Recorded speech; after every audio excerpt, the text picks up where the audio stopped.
hapon noong Marso, taong 2018, nang magsagawa ng random inspection ang maintenance supervisor ng isang high-end condominium sa Cebu City. Bahagi ng kanyang trabaho ang regular na pag-iikot sa bawat palapag upang tiyaking maayos ang kondisyon ng bawat pasilidad ng gusali. Pagdating niya sa fire exit ng ika-18 palapag, napansin niyang bahagyang nakabukas ang pinto. Inakala niyang may residenteng dumaan lamang at nakalimutang isara ito. Ngunit habang papalapit siya, may naririnig siyang mga kakaibang ingay mula sa hagdanan. Dahan-dahan niyang binuksan ang pinto. Tumambad sa kanya ang isang eksenang hindi niya inaasahan. Naroon ang security guard ng condominium na si Jervin Galieta, 36 na taong gulang, at ang isang residente ng gusali na si Patricia Lim, 34 na taong gulang. Nahuli silang magkasama. Walang saplot pang ibaba sa gitna ng isang pribadong gawain sa fire exit, isang lugar na hindi gaanong pinupuntahan ng mga residente ng gusali. Parehong nagulat ang dalawa nang makita ang maintenance supervisor. Agad nilang sinubukang ayusin ang kanilang sarili, ngunit huli na ang lahat. Nasaksiyan na ang pangyayaring hindi na nila maitatanggi. Hindi nagtagal, iniulat ng maintenance supervisor ang insidente sa building administration. Agad na ipinatawag sina Jervin at Patricia upang magpaliwanag. Bilang bahagi ng paunang aksyon ng management, pansamantalang sinuspinde si Jervin habang isinasagawa ang internal investigation. Noong una, inakala ng administrasyon na isa lamang itong paglabag sa mga patakaran ng kondominium. Inisip nilang matatapos ang usapin sa pamamagitan ng kaukulang disciplinary action laban sa security guard.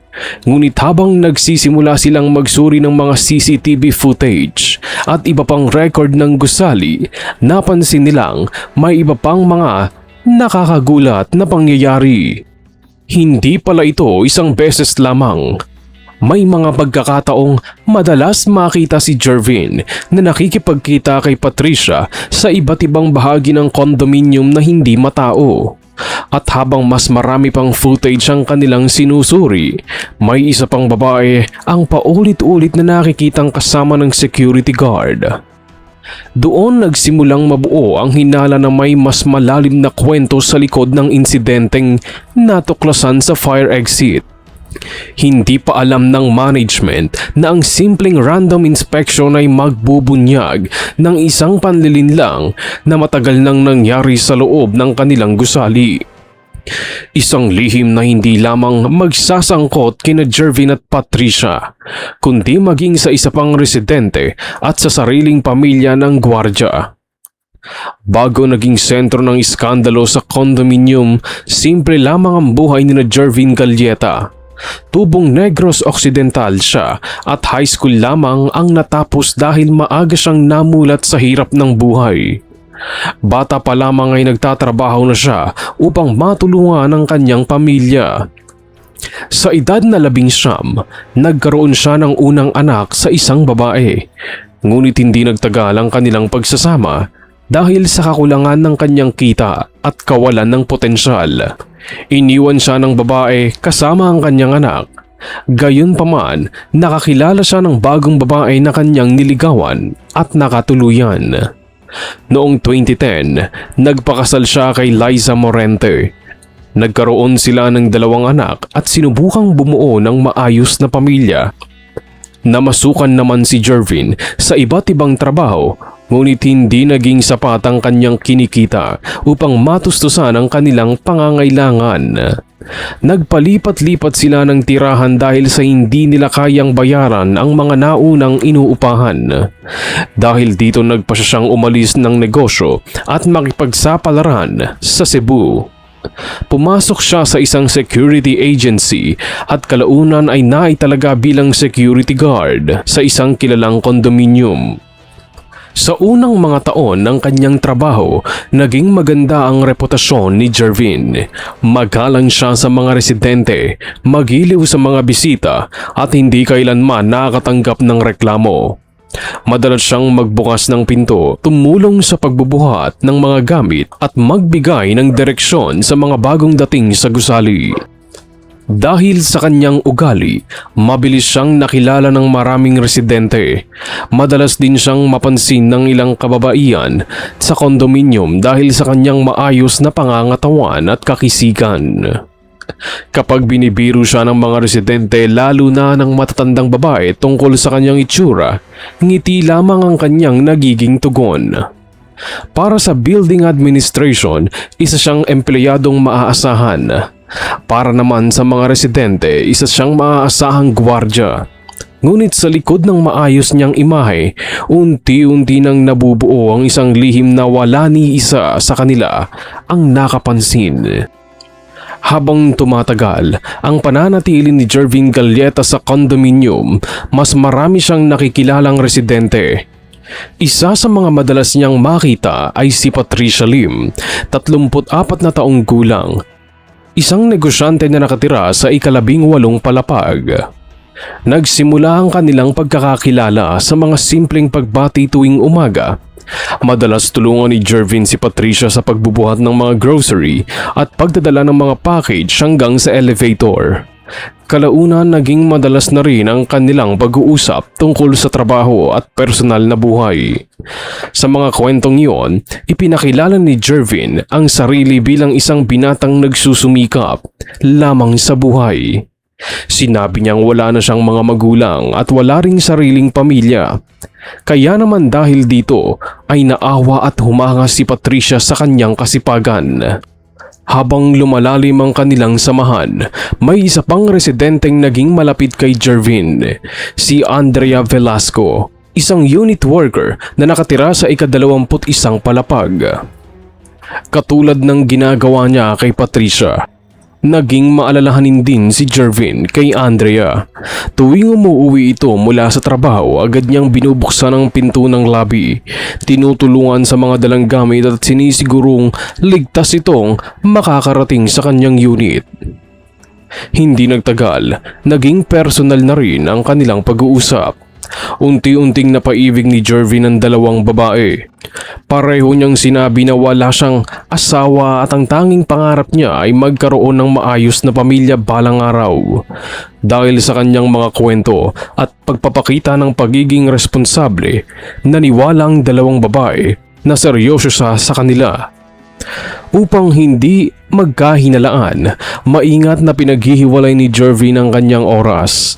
Kapag magkikita sila ni Patricia, sinisiguro niyang wala si Andrea sa condominium.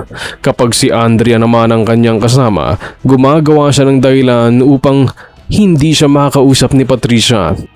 Gumamit din siya ng pangalawang cellphone upang hindi mahalata ang sabay nilang komunikasyon. Magkaiba rin ang tawag niya sa bawat isa upang hindi sila magduda kapag may biglang tumawag o nag-message. Habang tumatagal ang kanilang relasyon, nagsimula ng tumulong ang dalawang babae sa kanya. Binibigyan siya ni Patricia ng pera kapag sinasabi niyang kapos siya sa gastusin. Minsan ay binibilhan pa niya ito ng mga mamahaling relo at bagong cellphone. Si Andrea naman ay tumutulong sa pagbabayad ng ilan niyang personal na gastusin. May mga pagkakataon ding siya ang sumasagot ng pagkain, bakasyon at iba pang pangangailangan ni Jervin. Sa isip ng dalawang babae, tinutulungan lamang nila ang lalaking minamahal nila at balang araw ay magiging asawa. Ngunit sa bawat perang tinatanggap ni Jervin, lalo niyang inilalayo ang katotohanan. Kapag tinatanong siya tungkol sa kanyang pamilya, gumagawa siya ng iba't ibang kwento. Minsan ay sinasabi niyang ulila na siya. Sa iba namang pagkakataon ay sinasabi niyang wala siyang ibang inaasahan sa buhay kaya todo siyang nagsusumikap. Ni minsan ay hindi niya binanggit na may legal siyang asawa at dalawang anak na naghihintay sa kanya. Sa loob ng maraming buwan, naging matagumpay ang kanyang panlilinlang. Ngunit isang hapon sa fire exit ng ika-18 palapag, ang dobleng buhay na maingat niyang itinatago ay magsisimulang gumuho. Matapos ang insidenteng nahuli sa fire exit, agad na nagsagawa ng internal investigation ng condominium management. Isa sa mga unang sinuri ng administrasyon ang mga CCTV footage mula sa iba't ibang palapag, elevator, lobby at mga pasilyo ng gusali. Habang pinapanood ang mga kuha sa nakalipas na ilang buwan, napansin nilang hindi lamang minsan nagkikita sina Jervin Galieta at Patricia Lim. Madalas pala silang magtagpo sa mga lugar na hindi matao, kabilang ang fire exit, service corridor at ilang bahagi ng parking area. Ngunit habang nagpapatuloy ang pagsusuri, may isa pang natuklasan ng management. Sa ibang mga footage, nakita ring kasama ni Jervin ang isa pang residente, si Andrea Velasco. Sa una inakala nilang magkaibigan lamang ang dalawa, ngunit sa iba pang kuha malinaw na higit pa sa simpleng pagkakaibigan ang kanilang relasyon. May mga pagkakataong magkasama silang pumapasok sa mga lugar na bihirang daanan ng ibang tao at lumalabas pagkalipas ng ilang minuto. Doon napagtanto ng administrasyon na hindi lamang si Patricia ang may relasyon kay Jervin. 2 residente pala ang pinagsasabay nito. Ipinatawag ng management sina Patricia at Andrea upang ipakita ang ilan sa mga nakuhang CCTV footage. Noon lamang nila nalaman ang katotohanan. Pareho silang naniwalang sila lamang ang minamahal ni Jervin. Pareho silang pinangakuan ng seryosong relasyon at pareho silang tumulong sa kanya sa paniniwalang may kinabukasan silang dalawa. Sa unang pagkakataon, nagkaharap silang dalawa. Sa kanilang pag-uusap, isa-isang lumabas ang kasinungalingang sinabi ni Jervin sa bawat isa. Pareho pala ang mga kwento niya tungkol sa kanyang buhay. Pareho rin ang mga pangakong ibinigay niya. Doon nila napagtantong matagal na silang pinagsasabay. Labis ang kanilang pagkabigla at galit, hindi lamang dahil sa pagtataksil, kundi dahil napagtanto nilang pareho silang nalinlang at nagamit. Samantala patuloy namang itinanggi ni Jervin na sinadya niyang lokohin ng 2 babae. Sinabi niyang nagkamali lamang siya at hindi niya na alam kung paano tatapusin ang sitwasyon. Ngunit habang sinusubukan niyang ipaliwanag ang kanyang panig, may mas mabigat pang katotohanan ang unti-unting lumalabas. Sa tulong ng mga dokumentong nakuha ng condominium management at ng mga otoridad, natuklasan nilang matagal na pala itong kasal. Labis ang kanilang pagkabigla. Mas lalo silang nagalit nang malaman ang pagkakakilanlan ng asawa ni Jervin na si Liza Morente. Nang makausap ng mga investigador si Liza, lumabas ang isang mas nakakagulat na katotohanan. Inamin niyang matagal na niyang alam ang mga relasyon ng kanyang asawa sa 2 babae sa Cebu. Natuklasan niya umano ito nang hindi sinasadya matapos makita sa cellphone ng asawa ang kanyang conversation sa 2 babae. Ngunit sa halip na pigilan ng dalawa, pinili umano niyang manahimik. Ipinaliwanag niyang umaasa ang kanyang pamilya sa perang ipinadadala ni Jervin. Dahil sa hirap ng kanilang buhay at sa pangangailangan ng kanilang mga anak, tinanggap na lamang niya ang sitwasyon kahit alam niyang mali ang ginagawa ng kanyang asawa. Dahil sa perang natatanggap nila, nababayaran ng upa sa bahay, matrikula ng mga bata at iba pang gastusin ng pamilya. Para kina Patricia at Andrea, lalo lamang itong nagpatindi ng kanilang galit. Hindi lamang pala sila niloloko ni Jervin, pati ang sarili nitong pamilya ay matagal nang nakikinabang sa perang nagmumula sa kanilang pagtulong. Ayon sa 2 babae, umabot sa umigit kumulang 500,000 piso ang kabuuang halaga ng pera, mga regalo at iba pang naibibigay nila kay Jervin sa loob ng kanilang relasyon. Dahil sa mga natuklasan, nagsampa ng mga kaukulang reklamo sina Patricia at Andrea laban kay Jervin.